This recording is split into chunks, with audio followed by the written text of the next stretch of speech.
Well, hello there, ladies and gentlemen, and welcome to World 3, Part 2 of this Let's Play.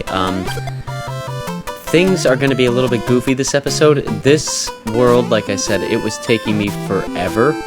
Hopefully there's not too much background noise in the recording. I am doing things slightly differently. Let's open a soda pop here. Hoping that that goes smoothly. Definitely not Heineken Light, definitely just a soda pop. But as you can see here, I'm off to a rough start, as always. When is it not rough, ladies and gentlemen? It took me forever to get through this world. This world is incredibly challenging, and it's just difficult all around. So let's start with the death. Why not? This world will be a little jumpy. Let's see, let's load a save point. As you can see there, number one, the screen layout, completely different. Number two, I started messing with actually just loading my previous save and saving before each individual level, because it gets incredibly challenging just to get through this world or to do anything in general.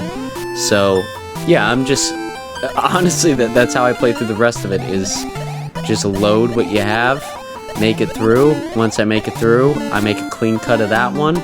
That's the one that gets posted. And if I need to go back and beat stuff in the future, I do. So lives, power-ups, things like that, maybe a little bit off, but you're gonna get to see the general layout of each actual level. And that's the important part, right? Just getting to see what everything's about. This guy here, you can see, oh no, he doesn't get me. If those little guys fly around you, you can't fly quite as high, and you can't move fast. So it really does screw you over. It's something to be very conscious of if you're playing. It can get very challenging very quickly, solely because of that guy, and then this guy is gonna just be throwing shit at us, hoping that we die. Now, when we respawn here, we should have the fire plant power still on. Instead of saving here, I go and I create like an almost new playthrough. But we try to go down to that bottom level there. We end up going to this top one because that bottom one gives me so much trouble that it's not worth it. And I make it through with my little frog costume on, so we'll get to see the little frogger jump through. The frog costume is... it's essentially useless. We'll use it later in the episode. It will be very helpful there, but that's the only time I've had it be helpful. There you can see a cool little gimmick. We're able to pick up the blocks that are glowing and throw them at our opponents, which is always fun. I thought this guy would be helpful here, just because we get that extra reach on our jump, which is nice. Not that we really need it, but maybe we did. Jeez. No, we don't really need it, but it's helpful to have. And you can see here I have 0 lives left, so I'm still not using the autosave function. That was just me gaming through that. But eventually here I do start using the autosave function, because I start getting really hosed in these final episodes. So I figure, you know what, the game's going to give me the opportunity to save, as was pointed out in a comment in one of the previous videos. Now we can actually save in these games. Thank God. So now that we can save, let's take advantage of it. There you go. We see we got the fire plant, 6 lives left, because I went through and I mastered all those levels this week on Twitch, Monday through Tuesday. Got those down. Oh shit, they're throwing stuff at us. It's not great. This whole level here, it's confusing because of the new type of enemy. That's really all it is. It's just another thing to add into the mix that I'm not used to, that is throwing us off. Let's duck down, not get hit by the fire plant. Very nice. Let's hopefully luck out. Oh my god, Jesus. Jesus. Woo! Let's get the hell out of here. Oh, okay, that one had one in it. That's good. We lost it anyways. He's gonna be stuck in a never-ending loop. I don't know what that is. I feel like it's a glitch in the game. It's supposed to be hidden, maybe? I don't know. But you can see we got 7 lives there, and we'll immediately jump into the next level because I didn't film the in-between. This is just us going down to the castle and getting the power up again. This is the only area in this game where I have found that the frog power-up is helpful because I don't have to constantly press A to move up or down. I could just move left to right without a problem.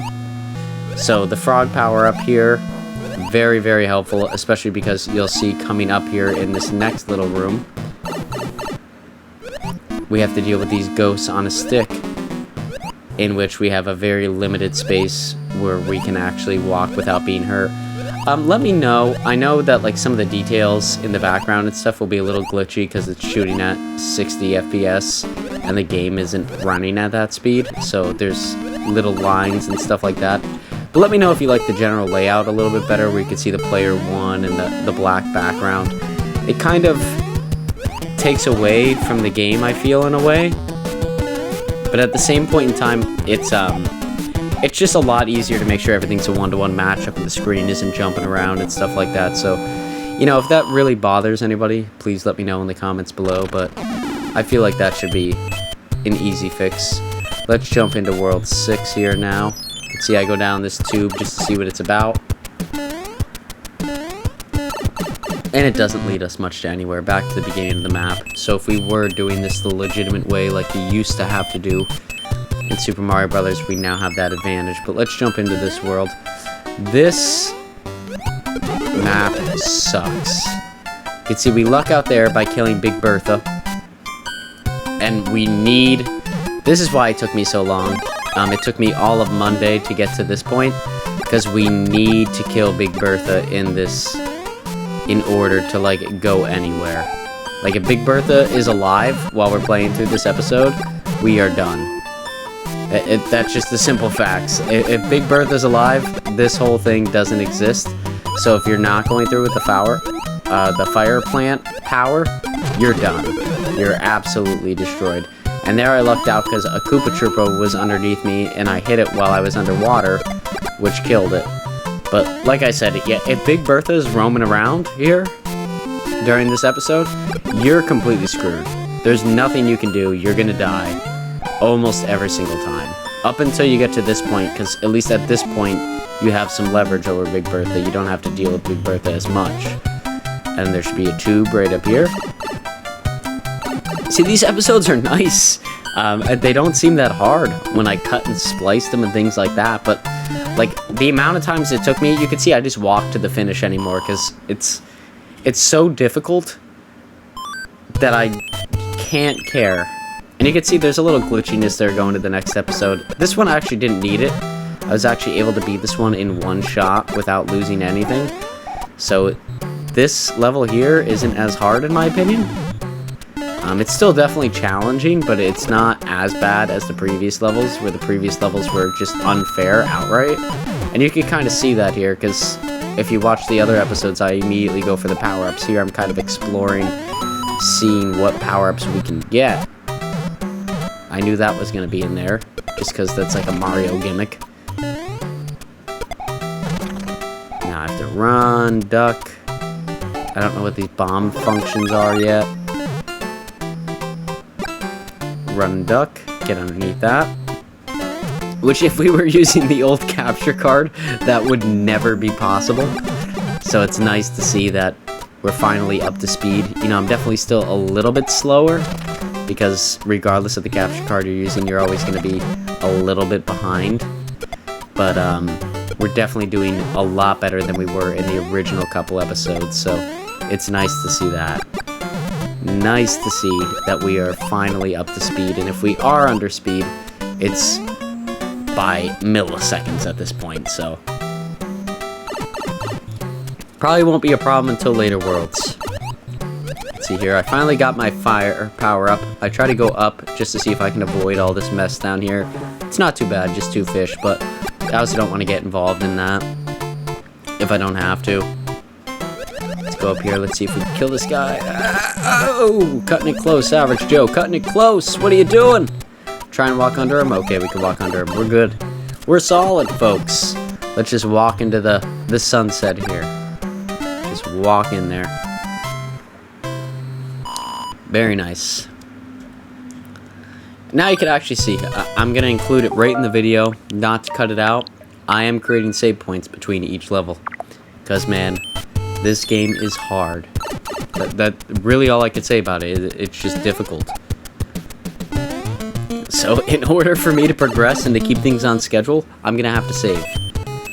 So now let's jump over into the finale, which actually right there, that was a very smooth cut. Yeah, I cut right till my clean cut of this finale. You can see there, he was turned to a toad. We have to go aboard the ship, and we have to make it all the way up here. Now that we're up here, we have to be on this top ledge. If you're not on that top ledge, you immediately lose the level. Figured that one out fast. But honestly, this is only like my 4th or 5th walkthrough of this level. It wouldn't have taken me too long to figure it out. Hopefully you can't hear my phone going off as well, but it didn't take me too long to figure out this level. It never does on these ship levels. There's a lot of shit flying at you at once, but that's about it. And those cannons there and some of the little gimmicks you could just stand in front of and deal with.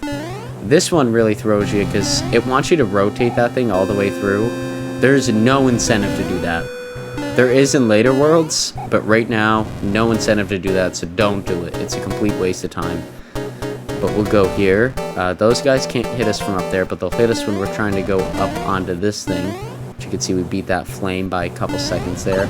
And as long as we jump down and immediately make it through, we're in good shape. So, his floaty things do damage all the time. I decided to take damage from his shell and let him hurt me just so I could beat him. I don't care if I'm Mini Mario in the next world for a little bit. I just want to get through this world.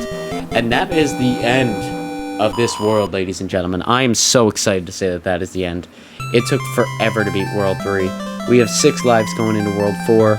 World 4, as you'll see in a second here, does not look like it is going to be any better than World 3. In fact, it looks like it's going to be substantially worse. It looks like a tropical fucking hurricane hit the place. So I'm gonna try and pound through it and get it done for this Sunday. Maybe have something posted for Friday. I doubt it. But yeah, man, look at that. If that doesn't look like depressing, like shit is hitting the fan in this world, I don't know what to tell you. But if you like this episode, please consider liking, commenting, or even subscribing. It is free to the channel, and it greatly helps motivate make these videos in the future. Let's create a little save point, and then we'll catch you guys on the next one. Take it easy, and everybody have a great Wednesday. Happy Hump Day!